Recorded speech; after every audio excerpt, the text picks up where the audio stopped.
ಮಕ್ಕಳೇ, ನಾವು ನಿನ್ನೆನೇ ಇವಾಗ ಪತ್ರಲೇಖನವನ್ನು ನಾವು ಅರ್ಥ ಮಾಡ್ಕೊಂಡ್ವಿ. ಯಾವ ಥರ ಬರೀಬೇಕು, ಏನು, ಹೇಗೆ, ದೊಡ್ಡವ್ರಿಗೆ ಯಾವ ಥರ ಬರೀಬೇಕು, ಚಿಕ್ಕವ್ರಿಗೆ ಯಾವ ಥರ ಬರೀಬೇಕು ಅನ್ನೋದನ್ನು ನಾವೇನು ಮಾಡಿದ್ವಿ, ಅರ್ಥ ಮಾಡ್ಕೊಂಡ್ವಿ. ಇನ್ನು ಬರೆಯೋದನ್ನು ನಾವೇನು ಮಾಡಿದ್ವಿ, ಕಲ್ತ್ಕೊಂಡ್ವಿ. ಇನ್ನು ಎಲ್ಲೇ ಯಾವ ಇನ್ಸ್ಟಿಟ್ಯೂಷನ್ಗೆ ಹೋದರೂ ನಾವು ಏನು ಮಾಡ್ತೀವಿ, ಅವರಿಗೆ ಒಂದು ಆವೇದನ ಪತ್ರಗಳನ್ನು ನಾವು ಸರಿಯಾಗಿ ಬರಿತೀವಿ. ಇವಾಗ ನೋಡಿರಿ, ಅಬ್ದುಲ್ ಕಲಾಂ ಬಗ್ಗೆ ಪಾಠ ಮಾಡತ್ತೀನಿ. ಅಬ್ದುಲ್ ಕಲಾಂ ಬಗ್ಗೆ ಎಲ್ರಿಗೂ ಗೊತ್ತು. ಅಬ್ದುಲ್ ಕಲಾಂ ಹೇಗಿದ್ದರು, ಅವರು ಯಾವ ರೀತಿ ಜೀವನವನ್ನು ಮಾಡಿದರು ಅನ್ನೋದ್ರ ಬಗ್ಗೆ ಇವತ್ತು ನಾವು ತಿಳ್ಕೊಳ್ಳೋಣ. ಎಷ್ಟೋ ಜನರಿಗೆ ಅದು ಗೊತ್ತು. ಅವರು ರಾಮೇಶ್ವರಂದಲ್ಲಿ ಹುಟ್ಟಿದ್ರು, ಅವ್ರ ತಂದೆ ತಾಯಿ ತುಂಬ ಬಡವರಿದ್ದರು. ಆದರೆ ಹೆಂಗೋ ಮಾಡಿಕೊಂಡು ಅವರು ಓದ್ಕೊಂಡು ಅವರು ತಮ್ಮ ಜೀವನವನ್ನು ರೂಪಿಸ್ಕೊಂಡ್ರು ಅಂತ ಹೇಳಿ. ಅದೇ ರೀತಿ ಇಲ್ಲಿ ನೋಡಿ, ಅವ್ರು ಏನೇನು ಕೆಲಸ ಮಾಡ್ತಿದ್ರು, ಅವರು ಯಾವ ಥರ ತಮ್ಮ ಜೀವನವನ್ನು ಒಂದು ಸಾರ್ಥಕವಾಗಿ ಅವರು ಒಂದು ಜೀವನವನ್ನು ನಡೆಸ್ಕೊಂಡ್ರು ಅನ್ನೋದ್ರ ಬಗ್ಗೆ ತಿಳ್ಕೊಳ್ಳೋಣ. ಅವ್ರಲಿಂದ ಕಲಿಯೋದು ತುಂಬ ಇತ್ತು ನಮಗೆ. ಬೇಗನೆ ಹೋಗ್ಬಿಟ್ರು ಅವರು.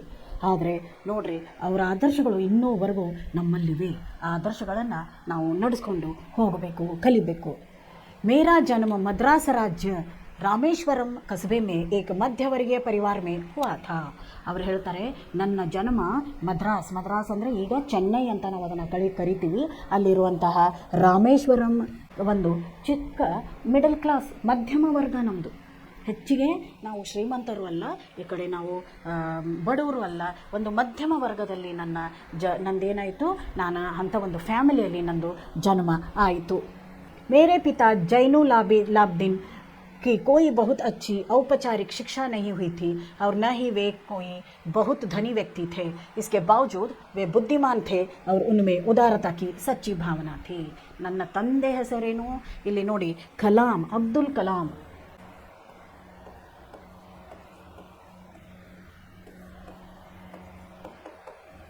ಅಬ್ದುಲ್ ಕಲಾಮನ ತಂದೆ ಹೆಸರು ಜೈನುಲಾಬ್ದೀನ್.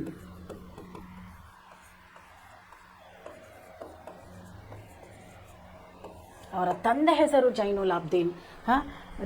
ಅವರು ತಂದೆ ಹೆಸರು ಜೈನುಲಾಬ್ದೀನ್ ಇತ್ತು. ಅವರು ಅಷ್ಟೊಂದು ಹೆಚ್ಚಿಗೆ ಹೇಳುವಷ್ಟು ಓದಿದವರಲ್ಲ. ಅಷ್ಟೊಂದು ಸರಿಯಾಗಿ ಒಳ್ಳೆ ಇರುವಂತಹ ಅವರಿಗೆ ಕೆಲಸನೂ ಇರಲಿಲ್ಲ. ಏನೋ ಇತ್ತು, ಆ ಕೆಲಸವನ್ನು ಹೆಂಗೋ ಸುಮ್ಮನೆ ಅವ್ರು ಏನು ಮಾಡಿದ್ರು, ನಡೆಸ್ಕೊಂಡು ಹೋಗ್ತಿದ್ರು. ಹೇಳಿಕೊಳ್ಳದಷ್ಟು ಅವರು ಧನಿ ವ್ಯಕ್ತಿಗಳು ಆಗಿರಲಿಲ್ಲ. ಆದರೆ ಅವ್ರ ಮನಸ್ಸು ತುಂಬ ಉದಾರ ಮನಸ್ಸು, ಬೇರೆಯವರಿಗೆ ಹೆಲ್ಪ್ ಮಾಡುವಂತಹ ಮನಸ್ಸು, ಬೇರೆಯವರಿಗೆ ನಾವು ಸಹಾಯ ಮಾಡುವಂಥ ಮನಸ್ಸನ್ನು ನನ್ನ ತಂದೆ ಇಟ್ಟಿದ್ರು. ಉದಾರ ಮನಸ್ಸು ಅವ್ರದ್ದಿತ್ತು ಅಂತ ಹೇಳ್ತಿದ್ದಾರೆ. ಆದರೆ ಮೇರಿ ಮಾ ಆಶಿಯಮ್ಮ, ಅವರ ತಾಯಿಯ ಹೆಸರೇನು ಆಶಿಯಮ್ಮ.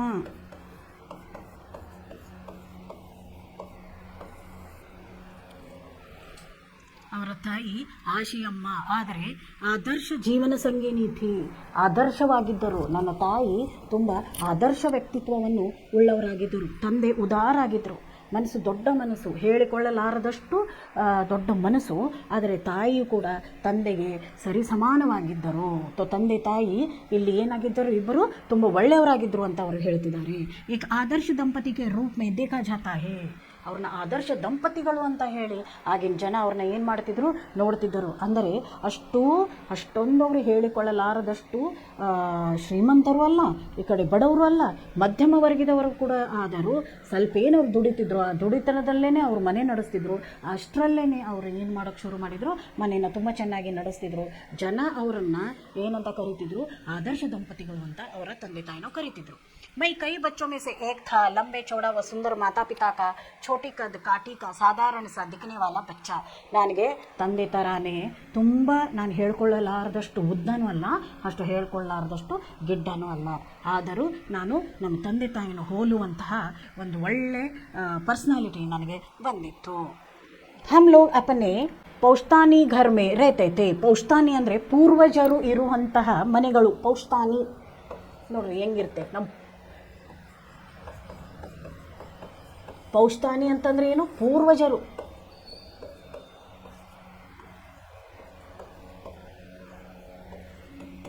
ನಮ್ಮ ಪೂರ್ವಜರು ಮುಂಚೆನೇ ಮಾಡಿರುವಂಥ ಒಂದು ಹಳೇ ಮನೆ, ನಮ್ಮ ಜನ, ನಮ್ಮ ಅಪ್ಪನ ಅಜ್ಜ ಅಜ್ಜಿ ಮಾಡಿರುವಂಥ ಒಂದು ಹಳೇ ಮನೆಯಲ್ಲಿ ನಾವಲ್ಲಿ ಇರ್ತಿದ್ವಿ. ರಾಮೇಶ್ವರಂ ಕಿ ಮಸ್ಜಿದ್ ವಾಲಿ ಗಲಿ ಮೇ ಬನಾ ಯಹ ಘರ್ ಚೂನೆ ಪತ್ತರ್ವ ಈಟ್ ಸೆ ಬನಾ ಪಕ್ಕ ಅವ್ರ ಬಡಾ ಥಾ. ಅದು ನಾವಿರುವಂತಹ ಗಲ್ಲಿ ಯಾವುದಿತ್ತು, ಮಸ್ಜಿದ್ ಗಲ್ಲಿ. ಅಲ್ಲೊಂದು ಮಸೀದಿ ಇತ್ತು, ಅದಕ್ಕೆ ಮಸೀದಿಯ ಓಣಿ ಅಂತಾನೆ ಅದನ್ನು ಏನು ಮಾಡ್ತಿದ್ರು, ಕರಿತಿದ್ರು, ಮಸ್ಜಿದ್ ಗಲ್ಲಿ ಅಂತ ಕರಿತಿದ್ರು. ಅಂಥದ್ರಲ್ಲಿ ಒಂದು ಏನೂ ಇಲ್ಲ, ಜಾಸ್ತಿ ಏನಿಲ್ಲ ನೋಡ್ರಿ. ಚೂನೆ ಪತ್ತರ್ವ ಈಟ್ಸೆ ಬನ, ಇಟ್ಟಂಗಿ ಮತ್ತು ಸುಣ್ಣದಿಂದ ಮಾಡಿರುವ ಅಂತಹ ಒಂದು ದೊಡ್ಡ ಮನೆ. ಹೆಚ್ಚಿಗೆ ಹೇಳ್ಕೊಳ್ಳೋಷ್ಟು ಅಲ್ಲ, ದೊಡ್ಡ ಮನೆ. ಅದ್ರ ಪೂರ್ವಜರ ಮನೆಯಲ್ಲಿ ನನ್ನ ಜನ್ಮ ಆಯಿತು, ನಾವು ಅಲ್ಲಿದ್ವಿ. मेरे पिता आडंबरहीन व्यक्ति थे और सभी अनावश्यक एवं ऐशो आराम वाली चीज़ों से दूर रहते थे. ನನ್ನ ತಂದೆಗೆ ಆಡಂಬರ ತೋರಿಸ್ಕೊಳ್ಳೋದು, ಶೋ ಆಫ್ ಮಾಡೋದು ನಮ್ಮ ತಂದೆಗೆ ಇಷ್ಟ ಇರಲಿಲ್ಲ. ಆಡಂಬರ ಅವೆಲ್ಲ ಇಷ್ಟ ಇರಲಿಲ್ಲ ನಮ್ಮ ತಂದೆಗೆ. ಮನೆ ದೊಡ್ಡದಿದೆಪ್ಪ, ನನ್ನ ಮನೆ, ನಿಂದಿಷ್ಟು ಮಕ್ಕಳು, ಗಾಡಿ ಇದೆ, ನನ್ನ ಬಂಗ್ಲಾ ಇದೆ, ನನ್ನ ಇದೆ. ಒಬ್ರು ಯಾರಾದರೂ ಒಂದು ಫೋನ್ ತೊಗೊಂಡು ಬಂದರೆ ಏನು, ಎಷ್ಟೋ ಸಾರಿ ನಾವು ತೋರಿಸ್ಕೊತಾರೆ ಅವರು, ಓ ಫೋನು ಅಂತ ತೋರಿಸ್ಕೊತಾರೆ. ನಾನು ಐಫೋನ್ ತೊಗೊಂಡಿದ್ದೀನಿ ಅಂತ 10 ಸಾರಿ, ಯಾರ್ದು ಫೋನ್ ಬರದೇ ಇದ್ರೂ ಕೂಡ ಅದನ್ನು ಎತ್ತೆತ್ತಿ ಫೋನಲ್ಲಿ ಮಾತಾಡ್ತಾರೆ ಎಷ್ಟೋ ಜನ. ಯಾಕೆಂದರೆ ನೋಡೋರು ಗೊತ್ತಾಗಬೇಕು, ಅಯ್ಯೋ ಇವನು ಫೋನ್ ತೊಗೊಂಡಿದ್ದಾನೆ ಅಂತ ಹೇಳಿ. ಆ ರೀತಿ ನೀವು ನೋಡಿರ್ಬೇಕಲ್ವ, ಒಳ್ಳೊಳ್ಳೆ ಡ್ರೆಸ್ ತೊಗೊಂಡವರು 1-2 ದಿನ ಆ ಡ್ರೆಸ್ಸನ್ನು ತೆಗೆಯೋದೇ ಇಲ್ಲ ಅವರು. ಅದನ್ನು ಹಾಕ್ಕೊಂಡೇನೆ ಊರೆಲ್ಲ ಸುತ್ತಾಡಿ ಬರ್ತಾರೆ. ಯಾಕೆ, ನಾನು ತೊಗೊಂಡಿದ್ದೀನಿ, ನಾನು ತೋರಿಸ್ಬೇಕು. ಕೆಲವರಿಗೆ ತೋರಿಸ್ಕೊಳ್ಳೋದು ಒಂದು ಹುಚ್ಚುತನ. ಆ ಹುಚ್ಚುತನ ನನ್ನ ತಂದೆಯಲ್ಲಿ ಇಲ್ಲ ಅಂತ ಹೇಳಿ ಇಲ್ಲಿ ಯಾರು ಹೇಳ್ತಿದ್ದಾರೆ, ನಮಗೆ ಅಬ್ದುಲ್ ಕಲಾಂ ಹೇಳ್ತಿದ್ದಾರೆ. पर घर में सभी आवश्यक चीज़ें समुचित मात्रा में सुलभता से उपलब्ध थी. ನಮ್ಮ ತಂದೆ ಇದರಿಂದ ಎಲ್ಲ ದೂರವಾದರೂ ಕೂಡ, ನಮ್ಮದು ಮಧ್ಯಮ ವರ್ಗದವರು ನಾವು ಆದರೂ ಕೂಡ ಮನೆಗೆ ಏನೇನು ಬೇಕೋ, ತಿಂಡಿ ತೀರ್ಥ, ಮನೆಗೆ ಬೇಕಾಗಿರುವಂಥ ಎಲ್ಲ ಸೌಲಭ್ಯಗಳು, ಅಂದರೆ ಆ ಮನೆಯಲ್ಲಿ ಇರೋ ಥರ ಒಂದು ಸೌಲಭ್ಯ ನಮಗೆ ಬೇಕು ಅಂದಾಗ ಆ ಸೌಲಭ್ಯವೆಲ್ಲವೂ ನನ್ನ ಮನೆಯಲ್ಲಿ ಉಪಸ್ಥಿತವಿತ್ತು ಅಂತ ಅವರು ಹೇಳ್ತಿದ್ದಾರೆ. मैं कहूँगा कि मेरा बचपन बहुत ही निश्चितंत और सादगी में बीता, भौतिक एवं भावनात्मक दोनों ही दृष्टियों से. ಅವ್ರೇನು ಹೇಳ್ತಾರೆ, ನನ್ನ ಲೈಫು ತುಂಬ ಈಸಿಯಾಗಿ ಬಂತು. ನಾವು ಯಾರಿಗೋ ಏನೋ ತೋರಿಸ್ಕೋಬೇಕು, ದಿನ ಬೆಳಗಾದರೆ ಏನೋ ಒಂದು ಹೊಸದು ತೊಗೊಂಡು ಬಂದು ವಸ್ತು ಮನೇಲಿ ಹಾಕ್ಕೊಳ್ಬೇಕು, ಇದು ನಂದು ದೊಡ್ಡದಿದೆ, ನಾವು ಇದು ಮಾಡ್ತೀವಿ, ನಮ್ಮದು ಮನೆ ದೊಡ್ಡದಿದೆ, ನಮ್ಮದು ಅಂಗಡಿ ದೊಡ್ಡದಿದೆ, ಅಥವಾ ನಾವು ಒಳ್ಳೊಳ್ಳೆ ಬಟ್ಟೆ ಹಾಕ್ಕೊತೀವಿ, ಇವತ್ತು ಕಾರ್ ತೊಗೊಂಡು ಬಂದಿದ್ದೀವಿ, ಇನ್ನೆರಡು ದಿನ ಆದರೆ ಸ್ಕೂಟ್ರ್ ತೊಗೊಂಡು ಬರ್ತೀವಿ ಮನೆಗೆ. ಈ ರೀತಿ ಯಾವುದೇ ತೋರಿಸ್ಕೊಳ್ಳೋದು ಇಲ್ಲ, ಶೋಕಿ ಮಾಡುವಂಥ ಯಾವುದೂ ಇರಲಿಲ್ಲ. ಶೋಕಿ ನಮ್ಮ ತಂದೆನೂ ಮಾಡಿಲ್ಲ, ನಾವು ಯಾರು ಆ ಥರ ಶೋಕಿ ಮಾಡುವಂತಹ ಜೀವನ ನಮ್ಮದು ಅಲ್ಲ ಅನ್ನೋ ರೀತಿ ಅವರು ತಮ್ಮ ಜೀವನವನ್ನು ತುಂಬ ಸರಳ ಮತ್ತು ಸಾದಗಿ ಅಂದರೆ ಏನು, ಸರಳತೆಯಲ್ಲಿ ಅವರು ಏನನ್ನು ಮಾಡಿದರು, ತಮ್ಮ ಜೀವನವನ್ನು ನಡೆಸಿದರು ಅಂತ ಹೇಳ್ತಿದ್ದಾರೆ. मैं प्राय अपनी माँ के साथ ही रसोई में नीचे बैठकर खाना खाया करता था. वे मेरे सामने केले के पत्ता बिछाती और फिर उस पर चावल एवं सुगंध स्वादिष्ट सांभर डालती. साथ में घर का बना आचार और नारियल की ताज़ी चटनी भी होती. ನೋಡ್ರಿ ಎಷ್ಟು ಚೆನ್ನಾಗಿದೆ.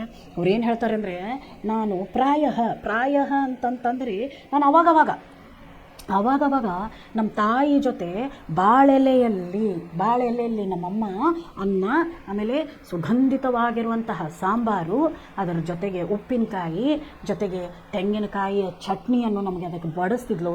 ನಾನು ನಮ್ಮ ತಾಯಿ ಜೊತೆ ಕೂತ್ಕೊಂಡು ಬಾಳೆಲೆಯಲ್ಲಿ ಏನು ಮಾಡ್ತಿದ್ದೆ, ಊಟ ಮಾಡ್ತಿದ್ದೆ ಅಂತ ಹೇಳ್ತಿದ್ದಾರೆ. ನೋಡ್ರಿ, ಇದರಲ್ಲಿ ನಾವೇನೇನು ನೋಡಿದ್ವಿ, ಅವ್ರು ಯಾರು, ಎಲ್ಲಿಂದ ಬಂದರು, ಯಾವ ಊರಲ್ಲಿ ಅವರು ಹುಟ್ಟಿದ್ರು, ಅವ್ರ ತಂದೆ ಯಾವ ಥರ ಇದ್ದರು, ಅವ್ರ ತಾಯಿ ಯಾವ ಥರ ಇದ್ದರು, ಯಾವ ಥರ ಅವ್ರು ಊಟ ಮಾಡಿದರು, ಯಾವ ಥರ ಮನೆಯಲ್ಲಿದ್ದರು ಅನ್ನೋದನ್ನು ನಾವು ನೋಡ್ಕೊಂಡ್ವಿ. ಇವಾಗ ಮುಂದೆ ನೋಡ್ರಿ ಅವ್ರು ಏನು ಹೇಳ್ತಾರೆ. प्रतिष्ठित शिव मंदिर जिसके कारण रामेश्वर प्रसिद्ध तीर्थ स्थल है का हमारा घर से 10 मिनट के पैदल का रास्ता था. ನೋಡಿ, ಪ್ರತಿಷ್ಠಿತವಾದಂತಹ ಶಿವಮಂದಿರ ಎಲ್ಲಿದೆ, ತಮಿಳುನಾಡಿನಲ್ಲಿ ಶಿವಮಂದಿರ ಇರೋದು ರಾಮೇಶ್ವರದಲ್ಲಿ. ಅಲ್ಲಿಂದ ಅಂದರೆ ಆ ರಾಮೇಶ್ವರದಲ್ಲಿರುವಂತಹ ಪ್ರಸಿದ್ಧ ಶಿವಮಂದಿರ ನನ್ನ ಮನೆಯಿಂದ ಕೇವಲ 10 ನಿಮಿಷದ ದಾರಿ ಅಂತ ಹೇಳ್ತಿದ್ದಾರೆ.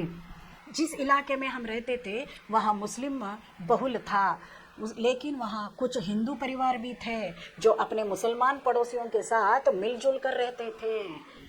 ನಾವಿರುವಂತಹ ಜಾಗ ಏನು ಮಸ್ಜಿದ್ ಗಲ್ಲಿಯಲ್ಲಿ ನಾವಿದ್ವಲ್ಲ, ಇಲ್ಲಿ ನಾವು ತುಂಬ ಜನ ಇರಲಿಲ್ಲ. ಮಸ್ಜಿದ್ ಗಲ್ಲಿ, ನಾವು ಮಸ್ಜಿದ್ ಗಲ್ಲಿ ಅಂದ ತಕ್ಷಣ ನಮ್ಮ ತಲೆಯಲ್ಲಿ ಏನು ಬರುತ್ತೋ, ಓ ಮಸೀದಿ ಇರಬೇಕು, ಮುಸಲ್ಮಾನ್ ಜನ ಅಲ್ಲೇ ಜಾಸ್ತಿ ಇರಬೇಕು, ಅದಕ್ಕೆ ಮಸ್ಜಿದ್ ಗಲ್ಲಿ ಅಂತ ಹೆಸರು ಬಂದಿರ್ಬೋದು ಅಂತ ನಾವು ಅನ್ಕೋತೀವಿ. ಆ ಥರ ಏನೂ ಇಲ್ಲ. ನಾನಿರೋ ಗಲ್ಲಿಯಲ್ಲಿ ನಾವು ಸ್ವಲ್ಪ ಕಮ್ಮಿನೇ, ಮುಸ್ಲಿಂ ಜನ ಕಮ್ಮಿ, ನಮ್ಮ ಜೊತೆ ಹಿಂದೂ ಜನನೂ ತುಂಬ ಇದ್ದರು, ಅವರು ನಮ್ಮ ಜೊತೆ ಚೆನ್ನಾಗಿದ್ದರು, ಅವ್ರ ಜೊತೆ ನಾವೆಲ್ಲ ಕೂಡ್ಕೊಂಡಿದ್ವಿ ಅಂತ ಹೇಳಿ ಅವ್ರು ಹೇಳ್ತಾರೆ. हमारे इलाके में एक बहुत ही पुरानी मस्जिद थी जहाँ शाम को नमाज के लिए मेरे पिताजी मुझे अपने साथ ले जाते थे. ನೋಡ್ರಿ, ಮನೆ ನಾನಿರೋದು ಮಸ್ಜಿದ್ ಗಲ್ಲಿ ಆದರೂ ಕೂಡ ನಮ್ಮ ಮನೆ ಹತ್ರ ತುಂಬ ಹಳೆಯದಾಗಿರುವಂತಹ ಒಂದು ಏನಿತ್ತು, ಮಸ್ಜಿದ್ ಇತ್ತು. ಅಲ್ಲಿ ನನ್ನ ತಂದೆ ಅವಾಗವಾಗ ನನಗೆ ನಮಾಜ್ ಮಾಡೋಕೆ, ಪ್ರಾರ್ಥನೆ ಮಾಡೋಕೆ ನನ್ನನ್ನು ಏನು ಮಾಡ್ತಿದ್ರು, ಕರ್ಕೊಂಡು ಹೋಗ್ತಿದ್ರು. ನೋಡ್ರಿ, ಪ್ಯಾರಾಗ್ರಾಫ್ದಲ್ಲಿ ನಾವೇನು ನೋಡಿದ್ವಿ, ಅವ್ರ ಮನೆ ಮುಂದುಗಡೆ, ಅವ್ರ ಮನೆಯಿಂದ 10 ನಿಮಿಷದ ದಾರಿಯಲ್ಲಿ ತಮಿಳುನಾಡಿನ ರಾಮೇಶ್ವರದಲ್ಲಿ ಪ್ರಸಿದ್ಧಿಯಾಗಿರುವಂಥ ಶಿವಮಂದಿರ ಎಲ್ಲಿತ್ತು ಅಂತ ಹೇಳ್ತಿದ್ದಾರೆ. ಅದ್ರ ಜೊತೆಗೆ ಅಲ್ಲಿ ನಮ್ಮ ಜೊತೆ ಹಿಂದೂ ಪರಿವಾರಗಳು ಕೂಡ ಇದ್ದವು. ಹಿಂದೂ ಪರಿವಾರಗಳ ಕೂಡ ಜೊತೆಯಲ್ಲೂ ನಾನೇನು ಮಾಡಿದೆ, ಅವ್ರ ಜೊತೆನೇ ನಾನು ಬೆಳೆದಿದ್ದೀನಿ ಅಂತಲೂ ಹೇಳ್ತಿದ್ದಾರೆ ಅವರು. ಅದ್ರ ಜೊತೆಗೆ ನಮ್ಮ ಮನೆ ಹತ್ರ ಒಂದು ಹಳೆ ಮಸೀದಿ ಇತ್ತು. ಆ ಮಸೀದಿಯಲ್ಲಿ ನಮ್ಮ ತಂದೆ ನನಗೆ ದಿನವೂ ನಮಾಜ್ ಮಾಡೋಕೆ ಏನು ಮಾಡ್ತಿದ್ರು, ಕರ್ಕೊಂಡು ಹೋಗ್ತಿದ್ರು. ರಾಮೇಶ್ವರಂ ಮಂದಿರಕ್ಕೆ ಸಬ್ಸೆ ಬಡೆ ಪೂಜಾರಿ ಪಕ್ಷಿ ಲಕ್ಷ್ಮಣ ಶಾಸ್ತ್ರಿ ಮೇರೆ ಪಿತಾಜಿಗೆ ಅಭಿನ್ನ ಮಿತ್ರ ಥೇ. ನೋಡ್ರಿ, ರಾಮೇಶ್ವರ ಮಂದಿರದಲ್ಲಿರುವಂತಹ ಪೂಜಾರಿ, ಹಿಂದೂ ಪೂಜಾರಿ, ಅವರು ನಮ್ಮ ತಂದೆಗೆ ಅಭಿನ್ನ ಮಿತ್ರ, ತುಂಬ ಆತ್ಮೀಯವಾದಂತಹ ಮಿತ್ರರಿದ್ದರು. ಆಧ್ಯಾತ್ಮಿಕ ಮಾಮಲೋ ಪರ್ ಚರ್ಚಾಯಿ ಕರ್ತೆ.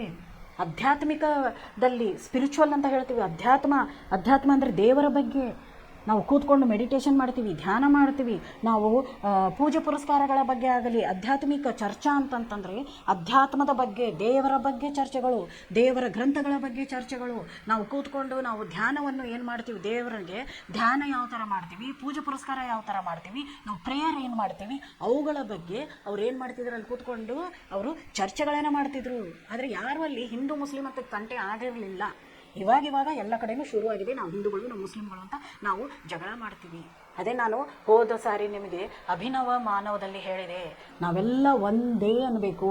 ಇದಕ್ಕೂ ಮೊದಲು ಮಾತೃಭೂಮಿ ಪಾದ್ಯದಲ್ಲೂ ನಿಮಗೆ ನಾನು ಹೇಳ್ಕೊಟ್ಟಿದ್ದೆ, ನಾವೆಲ್ಲ ಒಂದೇ. ನಾವಿಲ್ಲಿ ನಾನು ಮುಸ್ಲಿಮು, ನಾನು ಕ್ರಿಶ್ಚಿಯನ್ನು, ನೀನು ಹಿಂದೂ ಅಂತ ಹೇಳಿಬಿಟ್ಟು ನಾವು ಯಾರನ್ನ ದೂರ ಸರ್ಸೋಕ್ಕಾಗಲ್ಲ. ಯಾಕೆಂದರೆ ನಾವು ಒಂದು ಸಮಾಜದಲ್ಲಿ ಜೀವನ ಮಾಡ್ತೀವಿ ಅಂದಾಗ ನಮಗೆ ಎಲ್ಲರೂ ಬೇಕು.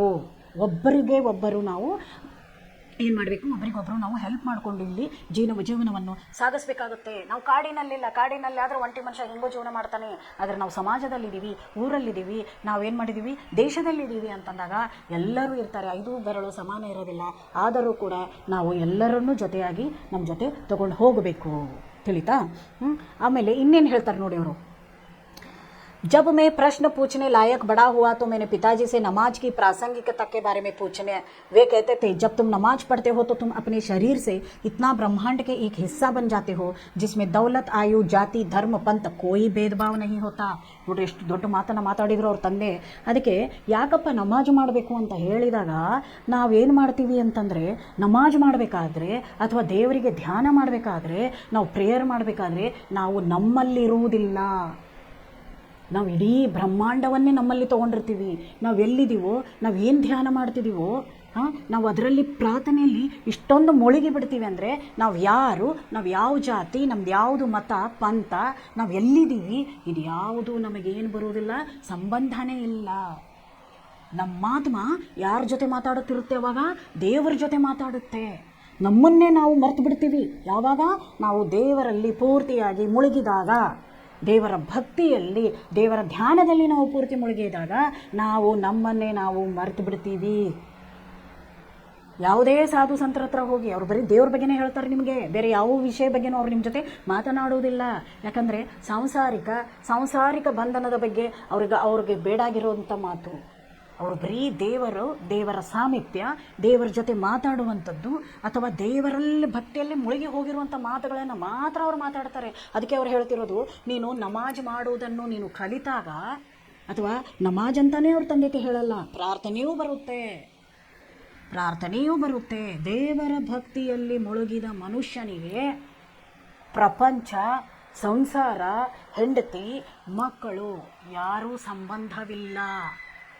ಅದಕ್ಕೆ 3 ಹೊತ್ತು ನಮಾಜ 5 ಹೊತ್ತು ನಮಾಜ ಮಾಡಬೇಕಾದ್ರೆ ನಾವು ನಮ್ಮ ದೇವರಿಗೆ ಸಾಮೀಪ್ಯವನ್ನು ದೇವ್ರ ಜೊತೆ ನಮ್ಮದು ಒಂದು ಕನೆಕ್ಷನ್, ದೇವ್ರ ಜೊತೆ ಒಂದು ಸಾಮೀಪ್ಯವನ್ನು ನಾವೇನು ಮಾಡ್ತೀವಿ ಅಲ್ಲಿ ಏರ್ಪಡಿಸ್ತೀವಿ. मुझे याद है पिताजी की दिनचर्या पौ फटने से पहले ही सुबह 4 बजे नमाज पढ़ने के साथ शुरू हो जाती थी.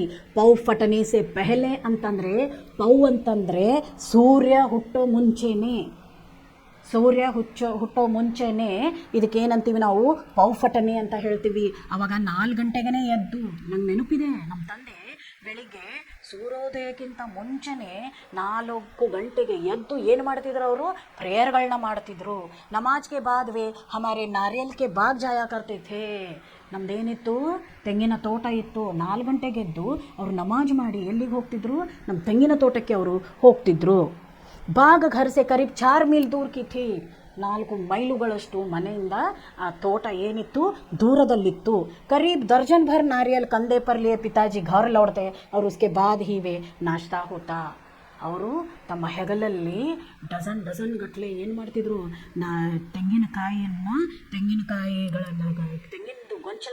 ತೆಂಗಿನಕಾಯಿ ಏನಿರುತ್ತಲ್ಲ, ಹಸಿ ತೆಂಗಿನ ಗೊಂಚಲು, ಅದನ್ನು ಬೆನ್ನ ಮೇಲೆ ಹಾಕ್ಕೊಂಡು 4 ಮೀಲಷ್ಟು ಬೆಳಗ್ಗೆ 4 ಗಂಟೆಗೆ ಎದ್ದು ನಮಾಜ್ ಮಾಡಿ ತೋಟಕ್ಕೆ ಹೋಗಿ ತೆಂಗಿನಕಾಯಿ ಗೊಂಚಲುಗಳನ್ನು ತನ್ನ ಬೆನ್ನ ಮೇಲೆ ಹಾಕಿಕೊಂಡು ಅವರು ಮನೆಗೆ ಬರ್ತಿದ್ರು. ಅದರ ನಂತರನೇ ಅವ್ರು ಏನು ಮಾಡ್ತಿದ್ರು? ತಮ್ಮ ನಾಷ್ಟ ಮಾಡ್ತಿದ್ರು, ತಿಂಡಿ ತಿಂತಿದ್ರು. मैंने अपनी विज्ञान एवं प्रौद्योगिकी के सारे ज़िंदगी में पिताजी के बातों का अनुसरण करने की कोशिश की है. ನಾನು ಏನು ಮುಂದೆ ಓದಿ ನಾನು ಸೈನ್ಸ್ ಸ್ಟೂಡೆಂಟ್ ಆವಾಗಿನವರೆಗೂ, ಅಂದರೆ ನಾನು ಮುಂದೆ ಚಿಕ್ಕವನಿರಬೇಕಾದ್ರೆ ಅಷ್ಟೇ ಅಲ್ಲ, ನಾನು ದೊಡ್ಡವನಾದ ಮೇಲೆ ಯೌವನದಲ್ಲೂ ಕೂಡ ನನ್ನ ತಂದೆ ಹೆಂಗೆ ಹೇಳ್ತಿದ್ರು ಅದೇ ರೀತಿ ನಾನು ನಡ್ಕೊಂಡು ಬಂದವನು, ಅದೇ ರೀತಿ ನಾನು ನನ್ನ ಜೀವನವನ್ನು ಮಾಡಿದವನು ಅಂತ ಹೇಳ್ತಿದ್ದಾರೆ. अदर जोतेगे मैंने उस बुनियाद सत्यों को समझने का भरसक प्रयास किया है. ऐसी कोई दैवी शक्ति ज़रूर है जो हमें ब्रह्म दुख विषद असफलता छुटकारा दिलाती है तथा सही रास्ता दिखाती है. ನೋಡ್ರಿ, ಎಲ್ಲೋ ಒಂದು ದೈವಿಕ ಶಕ್ತಿ ಇದೆ, ಅದು ನಮಗೆ ಈ ದುಃಖ, ಈ ತೊಂದರೆ, ಇದು ನಾವು ಅಳೋದು ಅಥವಾ ನಮಗೆ ತೊಂದರೆ ಆಗೋದು, ನಮಗೆ ಪೀಡೆ ಹಿಂಸೆ ಆಗೋದನ್ನು ತಪ್ಪಿಸುತ್ತೆ ದೈವಿಕ ಶಕ್ತಿ. ನೋಡ್ರಿ, ಯಾರೋ ಎಷ್ಟೋ ಆರಾಮಿಲ್ಲ ಅಂದರೆ, ಒಂದು ಉದಾಹರಣೆ ಕೊಡ್ತೀನಿ, ಯಾರಿಗೋ ಮೈ ಹುಷಾರಿಲ್ಲ, ಆಸ್ಪತ್ರೆಯಲ್ಲಿ ಅಡ್ಮಿಟ್ ಮಾಡಿದ್ದೀವಿ, ಸಿಕ್ಕಾಪಟ್ಟೆ ಹಣವನ್ನು ಹಾಕಿದ್ದೀವಿ, ಎಲ್ಲ ಆದರೂ ಕೂಡ ಅವರು ಉಪಚಾರನೇ ಆಗ್ತಿಲ್ಲ. ಆದರೆ ಎಂದೋ ಒಂದು ದಿನ ಆ ಮನುಷ್ಯ ಸರಿಯಾಗಿ ಮನೆಗೆ ಬರ್ತಾನೆ. ಅದು ಡಾಕ್ಟರ್ಗಳೂ ಹೌದು, ಅದು ಉಪಚಾರನೂ ಹೌದು. ಆದರೆ ಇದರ ಹಿಂದುಗಡೆ ಒಂದು ದೈವಿಕ ಶಕ್ತಿ ಇದೆ, ದೇವ್ರದ್ದು ಒಂದು ಶಕ್ತಿ ಇದೆ. ನಾವು ಜೀವಂತವಾಗಿ ಉಳಿಬೇಕು ಅಂತಂದರೆ ಅದು ಒಂದು ದೈವಿಕ ಶಕ್ತಿನೇ. ಅಥವಾ ನಾವು ಸಾಯುವುದಂದರೆ ಸಾಯುವುದೇ ಇಲ್ಲ, ಒಂದು ದೈವಿಕ ಶಕ್ತಿ ಅಂದರೆ ದೈವಿಕ ಶಕ್ತಿನೇ. ಅದು ನಮ್ಮನ್ನು ಉಳಿಸ್ಕೊಂಡು ಹೆಂಗೋ ಹೊರಗಡೆ ತರುತ್ತೆ. ನಾವು ಹುಷಾರಾಗಿ ಹೊರಗಡೆ ರೋಗದಿಂದ ಮುಕ್ತರಾಗಿ ಹೊರಗಡೆ ಬರ್ತೀವಿ. ಅದ್ರ ಹಿಂದುಗಡೆ ಏನಿದೆ? ಒಂದು ದೈವಿಕ ಶಕ್ತಿ ಇದೆ. ಆ ದೈವಿಕ ಶಕ್ತಿನ ನಾವು ಅನುಭವಿಸ್ಬೇಕು. ಆ ದೈವಿಕ ಶಕ್ತಿಯನ್ನು ಅನುಭವಿಸ್ಬೇಕು ಅಂದರೆ ನಾವೇನು ಮಾಡಬೇಕು? ನಾವು ದೇವರಲ್ಲಿ ಪ್ರಾರ್ಥನೆ ಮಾಡಬೇಕು, ಭಕ್ತಿಯಲ್ಲಿ ಮುಳುಗಿ ಹೋಗಬೇಕು. ಆವಾಗಲೇ ಆ ದೈವಿಕ ಶಕ್ತಿಯನ್ನು ನಮ್ಮಲ್ಲಿ ನಾವು ಹಾಕ್ಕೊಳ್ಳೋಕ್ಕೆ ನಮಗೆ ಸರಳವಾಗುತ್ತೆ. जब पिताजी ने लकड़ी की नौकाएं बनाने का काम शुरू किया, उस समय में 6 साल का था. ये नौकाएं तीर्थ यात्रियों को रामेश्वर से धनुषकोडी तक ಲಾನೆ ಲೇ ಜಾನೆಕಿ ಕಾಮ್ ಆತಿ ಥಿ. ನೋಡ್ರಿ, ಅವ್ರು ಏನು ಹೇಳ್ತಿದ್ದಾರೆ ಅಂದರೆ, ಅವ್ರ ತಂದೆ ಏನು ಕೆಲಸ ಮಾಡ್ತಿದ್ರು? ಅವ್ರ ತಂದೆ ಏನು ಮಾಡ್ತಿದ್ರು? ದೋಣಿಗಳನ್ನ ರೆಡಿ ಮಾಡುವಂಥ ಕೆಲಸ ಮಾಡ್ತಿದ್ರು. ಅವ್ರ ತಂದೆ ಏನು ಮಾಡ್ತಿದ್ರು? ದೋಣಿಗಳನ್ನ ರೆಡಿ ಮಾಡುವಂಥ ಕೆಲಸವನ್ನು ಮಾಡ್ತಿದ್ರು. ಅದಕ್ಕೆ ಅವ್ರು ಹೇಳ್ತಾರೆ, ನಮ್ಮ ತಂದೆ ದೋಣಿಗಳನ್ನ ರೆಡಿ ಮಾಡುವಂಥ ಕೆಲಸ ಮಾಡ್ತಿದ್ರು. ಆ ದೋಣಿಗಳು ಏನು ಮಾಡ್ತಿದ್ವು ಅಂದರೆ, ಜನರನ್ನು ರಾಮೇಶ್ವರದಿಂದ ಧನುಷ್ಕೋಡಿಗೆ ಕರ್ಕೊಂಡು ಹೋಗ್ತಿತ್ತು.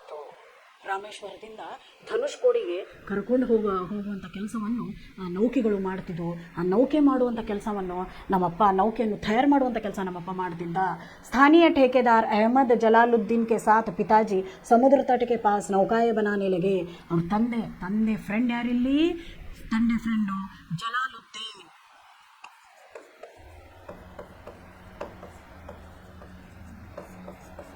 ಜಲಾಲುದ್ದೀನ್ ಯಾರು? ಅವ್ರ ತಂದೆ ಫ್ರೆಂಡ್ ಜೊತೆ ಸೇರಿಕೊಂಡು ಅವ್ರು ಏನು ಮಾಡೋಕ್ಕೆ ಶುರು ಮಾಡಿದರು?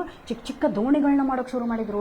ಅಲ್ಲಿ ನಾವು ಜನರಿಗೆ ಇಲ್ಲಿಂದ ಇನ್ನೊಂದಕ್ಕೆ ಬಿಡುವಂಥ ಕೆಲಸವನ್ನು ಆ ದೋಣಿಗಳು ಮಾಡ್ತಿದ್ರು. ಅಂಥ ದೋಣಿಗಳನ್ನ ರೆಡಿ ಮಾಡುವಂಥ ಕೆಲಸ ಇವ್ರ ತಂದೆ ಮಾಡ್ತಿದ್ರು. अहमद जलालुद्दीन की मेरी बड़ी बहन जोहरा के साथ शादी हो गई. ಅದಕ್ಕೆ ಅವ್ರ ದೊಡ್ಡ ಅಕ್ಕನ ಹೆಸರೇನು? ಅವ್ರ ದೊಡ್ಡ ಅಕ್ಕನ ಹೆಸರು ಜೊಹರಾ. ಜೊಹರಾಂದು ಜಲಾಲುದ್ದೀನ್ ಜೊತೆ ಏನಾಯಿತು? ಮದುವೆ ನಮ್ಮ ತಂದೆ ಮಾಡಿಕೊಟ್ರು. नौकाओं को आकर लेते हुए गौर से देखता था। पिताजी कारोबार काफ़ी अच्छी चल रहा था। एक दिन 100 मील प्रति घंटे के रफ्तार से हवा चली और समुद्र में तूफान आ गया। तूफान में से तुक्कर आई के कुछ लोग और हमारी नावों बह गई। उसी में पाम्बन पुल भी टूट गया और यात्रियों से भरी ट्रेन दुर्घटनाग्रस्त हो गई। तब तक मैंने सिर्फ समुद्र की खूबसूरती को ही देखा था। उसके अपार एवं अनियंत्रित ऊर्जा ने मुझे हतप्रभ कर दिया. ಅದಕ್ಕೆ ಅವರಂದರು, ನಾನು ನೋಡಿದೆ ಬರೀ ಸಮುದ್ರದ್ದು ಒಳ್ಳೆ ನಿಸರ್ಗ ಪ್ರಕೃತಿ ಮತ್ತು ನಿಸರ್ಗದ್ದು ಒಳ್ಳೆತನವನ್ನು ಮಾತ್ರ ನೋಡಿದ್ದೆ, ಅದರ ಸೌಂದರ್ಯವನ್ನು ಮಾತ್ರ ನೋಡಿದ್ದೆ. ಯಾವಾಗ ಅದರಲ್ಲಿ ಪ್ರವಾಹ ಬಂತೋ ಎಷ್ಟೋ ಜನ ಅದರಲ್ಲಿ ಏನಾದರೂ ಕೊಚ್ಕೊಂಡು ಹೋಗ್ಬಿಟ್ರು. ಅಲ್ಲಿ ಕಟ್ಟಿರುವಂತಹ ಒಂದು ಸೇತುವೆ ಕೂಡ ಮುರಿದು ಬಿತ್ತು, ಅದರಲ್ಲಿ ಎಷ್ಟೋ ಜನ ಕೊಚ್ಕೊಂಡು ಹೋದರು. ಇವಾಗಲೇ ನಾನು ನೋಡಿರೋದು ಇದು ನಿಯಂತ್ರಣಕ್ಕೆ ಬರಲಾರದ್ದು. ನೀರಿನಿಂದ ಆಗುವಂಥ ಹಾವಳಿ ಪ್ರವಾಹಗಳನ್ನು ಇವಾಗಲೇ ನಾನು ಏನು ಮಾಡಿದೆ, ನೋಡಿದ್ದೀನಿ, ನಾನು ಕಂಡುಕೊಂಡಿದ್ದೀನಿ ಅಂತ ಅವರು ಹೇಳುತ್ತಾ ಇದ್ದಾರೆ. उम्र में काफ़ी फ़र्क होने के बावजूद अहमद जलालुद्दीन मेरे अंतरंग ಮಿತ್ರ बन गए. ಜಲಾಲುದ್ದೀನು ನಮ್ಮ ತಂದೆ ಫ್ರೆಂಡು ಯಾರು ಜಲಾಲುದ್ದೀನ್ ಇದ್ದಾರಲ್ಲ, ಅವರು ನನಗಿಂತ ವಯಸ್ಸಿನಲ್ಲಿ ತುಂಬ ದೊಡ್ಡವರು, ಆದರೂ ನನ್ನ ಅಂತರಂಗ ಮಿತ್ರ ಆದರು. ಅವರು ನಾನೇನು ವಿಚಾರ ಮಾಡ್ತೀನಿ ಅನ್ನೋದನ್ನು ಅರ್ಥ ಮಾಡಿಕೊಳ್ಳುವವರಿಗೆ, ನನ್ನ ವಿಚಾರಧಾರೆಗಳನ್ನು ಚೆನ್ನಾಗಿ ಅರ್ಥ ಮಾಡಿಕೊಳ್ಳುವವರಿಗೆ ನಾವೇನು ಮಾಡ್ತೀವಿ, ಅಂತರಂಗ ಮಿತ್ರ ಅಂತ ಹೇಳ್ತೀವಿ. ಅವರು ನನ್ನ ಅಂತರಂಗ ಮಿತ್ರರಾಗಿದ್ದರು ಅಂತ ಇಲ್ಲಿ ಅವ್ರು ಹೇಳ್ತಿದ್ದಾರೆ. ವಹ ಮುಸ್ಸೆ ಕರೀಬನ್ 15 ಸಾಲ್ ಬಡೆ ಥೇ. ನೋಡ್ರಿ, ಅವ್ರು ನನಗಿಂತ 15 ವರ್ಷ ದೊಡ್ಡವರು ಅಂತ ಇವರು ಹೇಳ್ತಿದ್ದಾರೆ. 15 ಸಾಲ್ ಬಡೆ ಥೇ ಅವ್ರು ಮುಜೆ ಆಜಾದ್ ಕಹಕರ್ ಪುಕಾರ್ತೆ ಥೇ. ನನ್ನನ್ನು ಅವ್ರು ಯಾವಾಗಲೂ ಅಬ್ದುಲ್ ಅಂತ ಕರೀತಿರ್ಲಿಲ್ಲ, ನನ್ನನ್ನು ಆಜಾದ್ ಅಂತ ಏನು ಮಾಡ್ತಿದ್ರು, ಅವ್ರು ಯಾವತ್ತೂ ಕರೀತಿದ್ರು. ಹಮ್ ದೋನೋ ರೋಜಾನಾ ಶಾಮ್ ಕೋ ದೂರ್ ತಕ್ ಸಾತ್ घूमने जाया करते थे. हम मस्जिद वाली गली से निकलते और समुद्र के रेतीले तट पर चल पड़ते थे. मैं और जलालुद्दीन प्राय आध्यात्मिक विषयों पर बातें करते. ಅಧ್ಯಾತ್ಮದ ಬಗ್ಗೆ, ಸ್ಪಿರಿಚುವಲ್ ಬಗ್ಗೆ, ಅದೇ ಹೇಳಿದ್ನಲ್ಲ, ಧ್ಯಾನ ಅಥವಾ ದೇವರ ಸಾಮೀಪ್ಯವನ್ನು ಕೊಡುವಂತಹ ಗಳ ಬಗ್ಗೆ ನಾವೇನು ಮಾಡ್ತಿದ್ವಿ, ನಾವಿಬ್ಬರು ಮಾತಾಡ್ತಿದ್ವಿ. ಜಲಾಲುದ್ದೀನ್ ನನ್ನ ಅಂತರಂಗ ಮಿತ್ರರಾಗಿದ್ದರು. ನಾವು ಮಿತ್ರರಾದರೂ ಕೂಡ ಅವರು ನನಗಿಂತ ಎಷ್ಟು ಒಂದು 15 ವರ್ಷ ನನಗಿಂತ ಒಂದು 15 ವರ್ಷ ದೊಡ್ಡವರಾದರೂ ಕೂಡ ನಮ್ಮ ಒಳ್ಳೆ ಫ್ರೆಂಡ್ಶಿಪ್ ಇತ್ತು. ಒಂದು ತಂದೆ ಮಗನಂತನೂ ನಾವು ಹೇಳ್ಕೊಬೋದು ಇಲ್ಲಿ, ಆದರೂ ಅವರು ಒಳ್ಳೆ ಫ್ರೆಂಡು ಅಂತಲೇ ಇಲ್ಲಿ ಹೇಳ್ತಿದ್ದಾರೆ.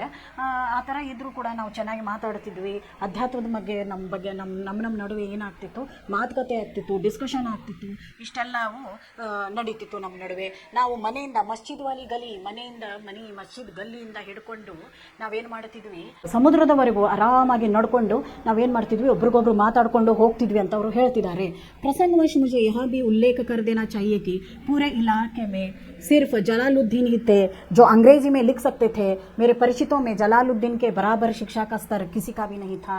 तो ಇಲ್ಲಿ ಅವ್ರು ಹೇಳ್ತಿದ್ದಾರೆ, ಜಲಾಲುದ್ದೀನ್ ನೌಕೆಗಳನ್ನು ಮಾಡ್ತಿದ್ದ ನಮ್ಮ ತಂದೆ ಜೊತೆ ಸೇರಿಕೊಂಡು. ನಮ್ಮ ಅಕ್ಕನ್ನ ಮದುವೆ ಮಾಡ್ಕೊಂಡವನು, ಜೊಹರಾನನ್ನು ಮದುವೆ ಮಾಡ್ಕೊಂಡ. ನನಗಿಂತ 15 ವರ್ಷ ದೊಡ್ಡವನಾದರೂ ನನ್ನ ಅಂತರಂಗಿಕ ಮಿತ್ರ. ಆದರೆ ಅವನಿಗೆ ಇಂಗ್ಲೀಷ್ ಕೂಡ ತುಂಬ ಚೆನ್ನಾಗಿ ಬರ್ತಿತ್ತು, ಓದೋಕ್ಕೂ ಬರ್ತಿತ್ತು, ಬರೆಯೋಕ್ಕೂ ಬರ್ತಿತ್ತು. ಇದನ್ನು ಅಲ್ಲಿ ಜನರಿಗೆಲ್ಲರಿಗೂ ಗೊತ್ತು, ಅಲ್ಲಿರುವಂಥ ಜನರಿಗೆ ಗೊತ್ತು. जलालुद्दीन मुझे हमेशा शिक्षित व्यक्तियों, वैज्ञानिक खोजों और समकालीन साहित्य और चिकित्सा विज्ञान की उपलब्धियों के बारे में बताते रहते. ಯಾವಾಗೂ ಚಿಕಿತ್ಸೆಗಳ ಬಗ್ಗೆ, ಮೆಡಿಸಿನ್ಗಳ ಬಗ್ಗೆ, ಔಷಧಿಗಳ ಬಗ್ಗೆ, ವಿಜ್ಞಾನದ ಬಗ್ಗೆ, ವೈಜ್ಞಾನಿಕ ವಿಷಯಗಳ ಬಗ್ಗೆ. ಇಲ್ಲಿ ನೋಡ್ರಿ ಅವ್ರೇನು ಹೇಳ್ತಿದ್ದಾರೆ, ಪ್ರತಿ ಸಾರಿ ಜಲಾಲುದ್ದೀನ್ ನನ್ನ ಜೊತೆ ವೈಜ್ಞಾನಿಕ ವಿಷಯಗಳ ಬಗ್ಗೆ, ವಿಜ್ಞಾನದ ಬಗ್ಗೆ, ಅದರ ಜೊತೆಗೆ ಏನದು ಔಷಧಿಗಳ ಬಗ್ಗೆನೂ ಅವರು ನನ್ನ ಜೊತೆ ಏನು ಮಾಡ್ತಿದ್ರು, ಹೆಚ್ಚಿಗೆ ಮಾತನಾಡುತ್ತಿದ್ದರು. ಜಿನೋನೆ ಮುಜೆ ಸೀಮಿತ ದಾಯರೆ ಬಾಹರ್ ನಿಕಲ್ ಕರ್ ನೈ ದುನಿಯಾ ಕಾ ಬೋಧ ಕಿಯಾ.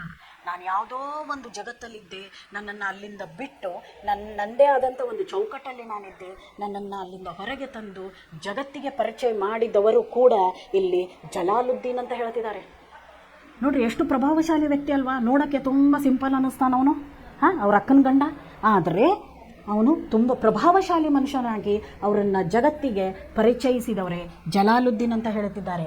ಮೇರೆ ಬಾಲ್ಯಕಾಲ में पुस्तक एवं दुर्बल वस्तु की तरह हुआ करती थी.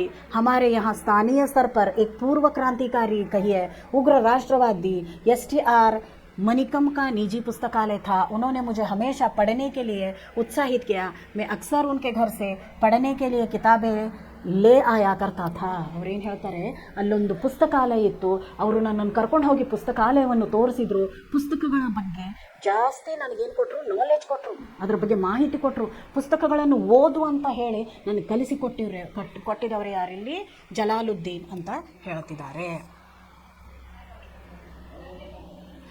दूसरे जिस व्यक्ति का मेरे बाल जीवन पर गहरा असर पड़ा वह मेरे चचेरे भाई ಶಂಸುದ್ದೀನ್.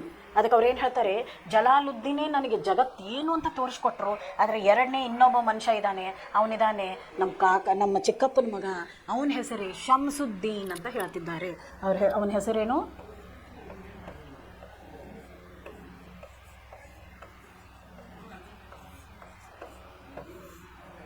ನಮ್ಮ ಚಿಕ್ಕಪ್ಪನ ಮಗ ಏನಿದಾನಲ್ಲ ನನ್ನ ಚಿಕ್ಕಪ್ಪನ ಮಗನೇ ನನಗೆ ಜಗತ್ತನ್ನು ತೋರಿಸಿಕೊಟ್ಟ, ಅವನು ಕೂಡ ನನಗೆ ತುಂಬ ಹೆಲ್ಪ್ ಮಾಡಿದ ಅಂತ ಹೇಳ್ತಾರೆ. ವಹ ಮೇರೆ ಚಚೇರೆ ಬಾಯಿ ಶಂಸುದ್ದೀನ್ ಥೇ, ವಹ ರಾಮೇಶ್ವರಂ ಮೇ ಅಖಬಾರೋಂ ಕೆ ಏಕಮಾತ್ರ ವಿತರಕ್ ಥೇ. ವಿತರಕ್ ಅಂತಂದರೆ ವಿತರಕರು.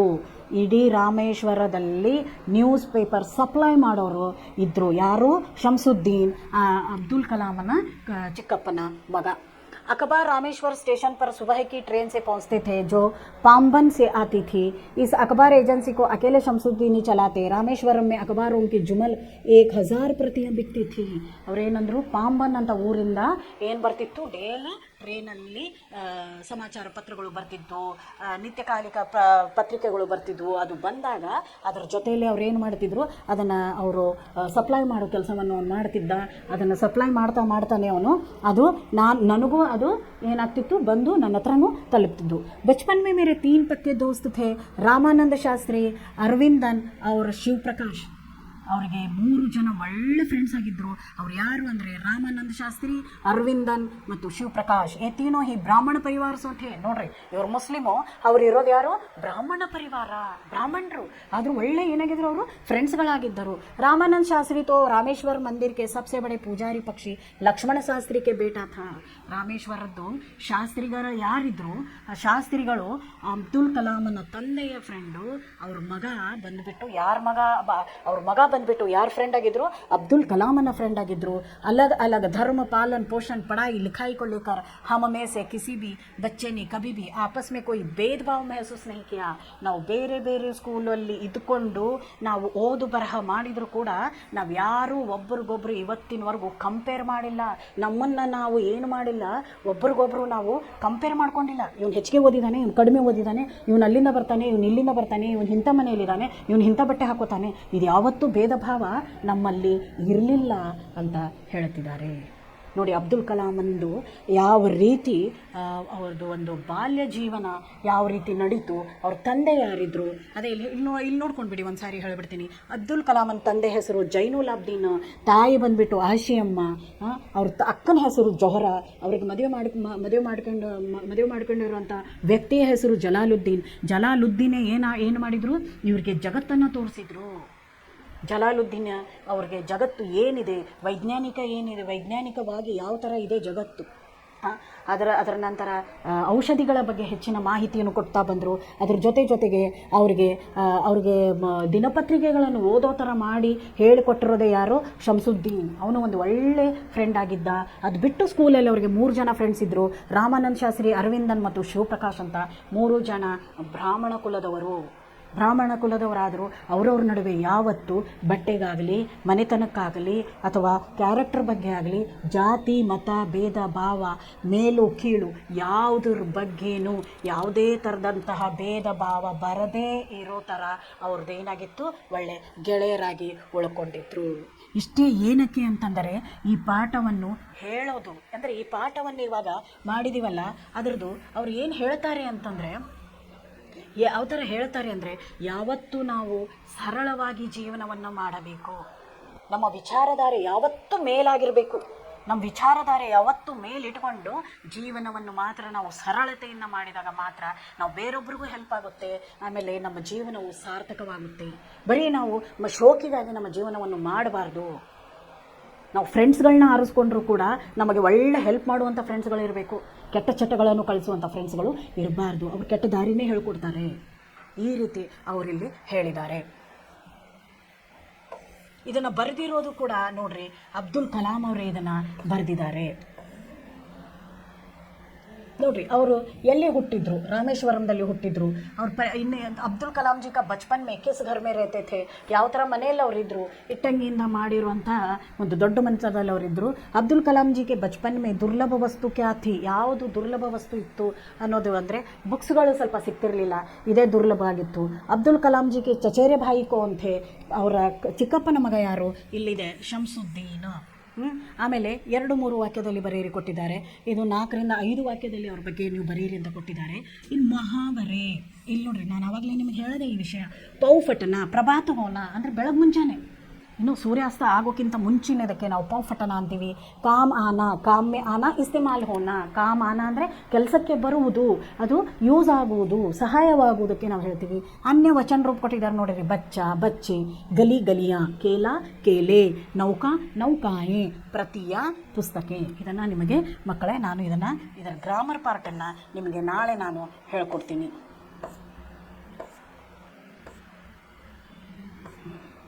ಇದನ್ನು ನಾನು ನಿಮಗೆ ನಾಳೆ ಪಾಠದ್ದು ಗ್ರಾಮರ್ಗಳನ್ನ ಹೇಳ್ಕೊಡ್ತೀನಿ ಮಕ್ಕಳೇ.